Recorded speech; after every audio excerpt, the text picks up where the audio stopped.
Hello everyone, welcome back. You're watching Empyrion Galactic Survival episode 131.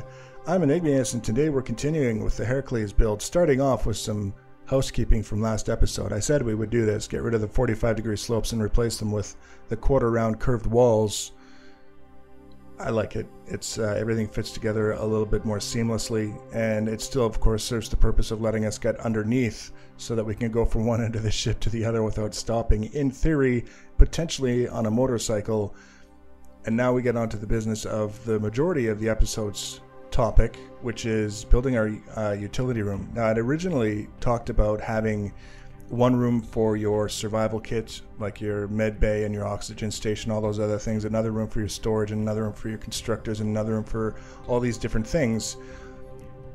In terms of designing a ship and having all these modular rooms, it kind of made sense to have all of these individual sort of compartments. But in terms of actually playing the game and enjoying the process, it also makes sense to not divide things up into rooms when you know you're going to be running back and forth between certain things on a very regular basis as a part of doing what you have to do to get by in the game.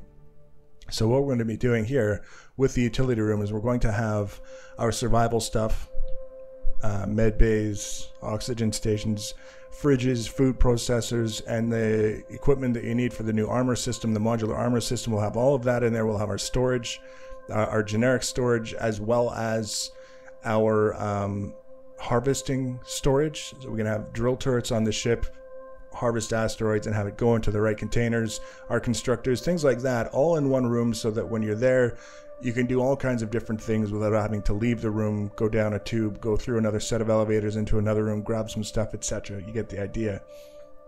So the first thing we do is we create this tube that extends up from the central tube, and then I wanted to make sure that everything was sealed. So you can see where we put this glass pane here, how it's sitting on top of the pane below it. That would have been the better option to start from there, but instead I went down a layer and now it's butting up against that glass pane instead. And we can kind of discuss a little bit about why that's not the ideal placement. But in this case, it forced me to come up with a solution for making everything fit together properly in order to seal the room that we wouldn't have come across if we hadn't made the questionable decision to place things in the location that we did.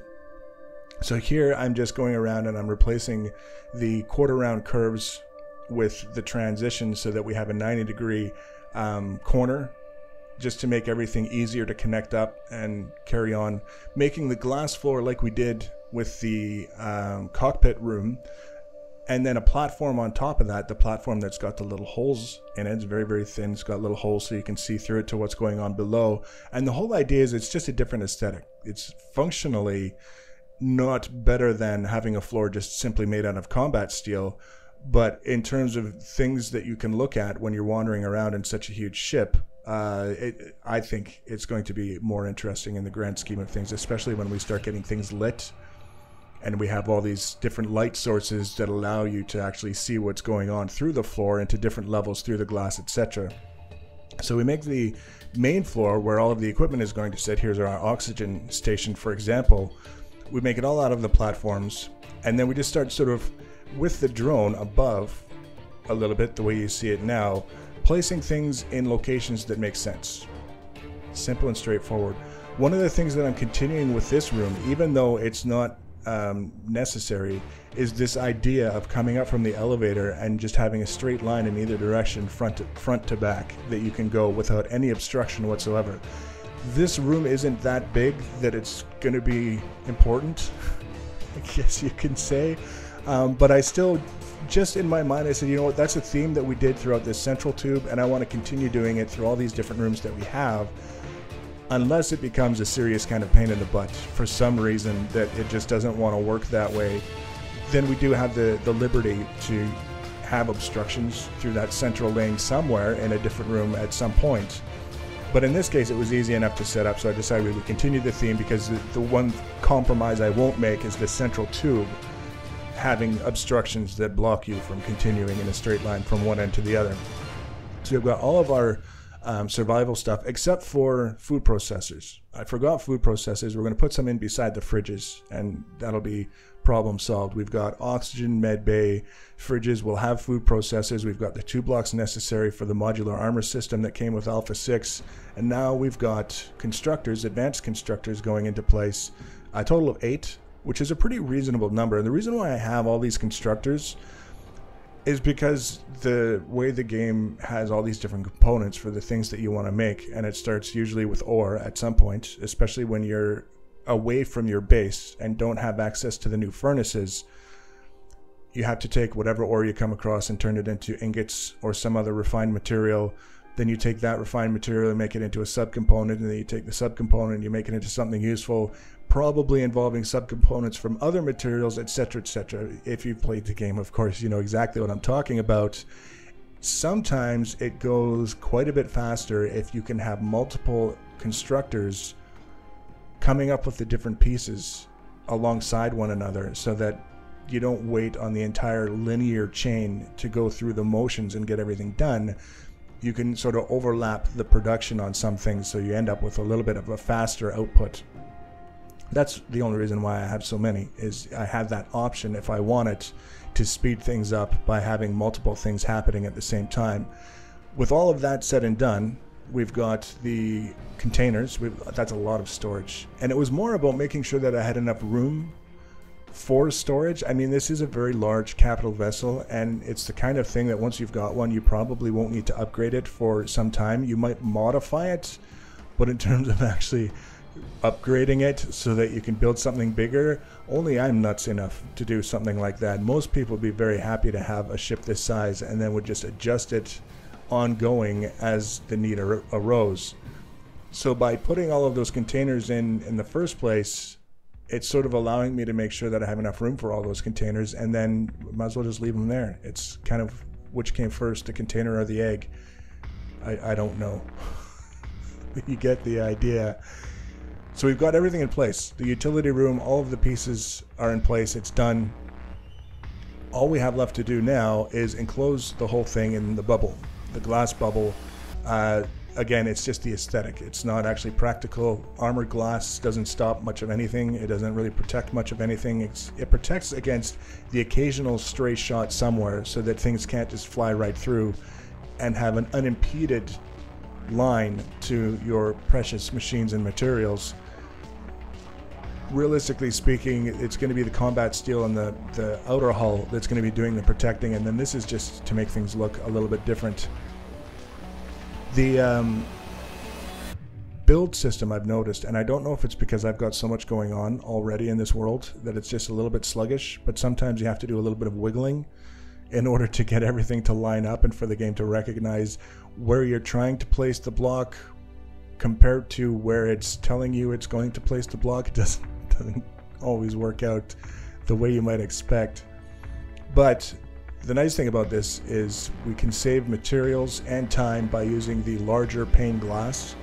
One 2x2 glass pane uses the same number of glass blocks as a 1x1 glass pane, as far as I know. I haven't actually, sat down and monitored everything, but I recall at some point looking at it and questioning and placing a 4x4 or a 2x2 and then looking at how many I had relative to before, and it was one less.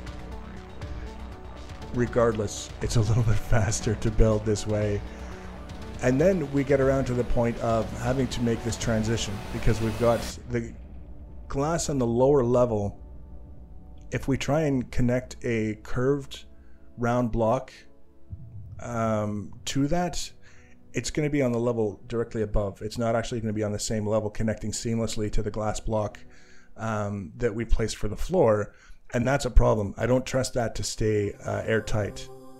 So one of the options that I had was to invert another glass pane and put it on top of the ones that are already there along the edge, and then connect everything to that upper glass pane. Or what I ended up doing here, which is taking the very slim sloped block that was added as an extension of like the 22.5 degree slope blocks, putting one with the flat side up connected to the floor, the glass floor that we have, and then taking another one, flipping it up the other way so that the slant side is up, and placing it along the top like we're doing here. And now we've got not only an airtight seal, but a very seamless airtight seal. You can't see any kind of gaps or protruding edges where everything comes together between the combat steel and the glass. And the same goes for when we place these curved blocks. It's connecting to the top combat steel slope that we placed seamlessly. You can't see any protruding edges anywhere, but it manages that transition from the lower level where the floor glass is to the upper level where the curved blocks are in a way that I'm quite happy with. And I think even though the faster, easier solution would be to learn from my mistake and have everything connected to the tube a little bit differently from the beginning, I think I'm going to continue to do it this way anyways, because I kind of like the aesthetic, and we'll just continue the theme right the way through for the rest of the rooms that we put into place. It's one of those things that could go either way, but in my mind right now, I just like the way this came together. And again, it was one of those things where I never would have come across this kind of a solution if I hadn't made a questionable decision in the first place. So that brings us as far as we need to go with this episode. All we're doing is we're going to build the glass walls up, and then we're going to do the quarter round blocks curving to do the roof over top. The next episode, we're going to continue on. We're going to do more rooms, the interior sort of content continuing until it's done, and then we'll start work on the exterior hull. So if you want to be notified about the next episode, the easiest way to do that is to subscribe to my channel and follow me on social media. Links for social media are always in the information section below the video. Feel free to leave your comments and feedback. Thanks for watching, guys, and take care.